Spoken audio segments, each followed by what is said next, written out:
Previous వీడియోలో నేను మా ఊర్లో ఒక పాత ఇల్లు చూపించాను కదండి. ఇది దాని కిచెన్ అన్నమాట. సో ఇంటి బయట కిచెన్స్ ఉండేవి. ఇక్కడ వంట చేసుకుని అక్కడే పీటలు వేసుకొని తినేవాళ్ళు. ఇది స్టోర్ రూమ్ అని చెప్పొచ్చు. చూడండి ఏమేమి ఉన్నాయో ఇక్కడ.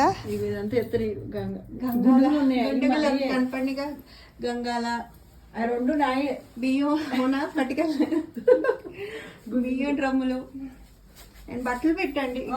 అక్కడ కూడా అమ్మమ్మది కూడా బట్టలు పెట్టుకునేది ఇలాగా. మళ్ళీ ఆ గాలి వేయడానికి చెక్కలు మధ్య మధ్యలో వెంటిలేషన్ ఉంటుంది. ఈ బిరువా అక్కడ ఒకటి ఉంది. ఇతర సామాన్లు ఆ పైన మిద్దె చాట చెంబు ఎక్కడ కనపడుతున్నాయి అసలు. జాడీలు చూడండి లోపలికి ఉండేది. గెడలో కొబ్బరి కూరలు కొబ్బరి కూర గంగాల అక్కడ ఉండేది ఒకటి.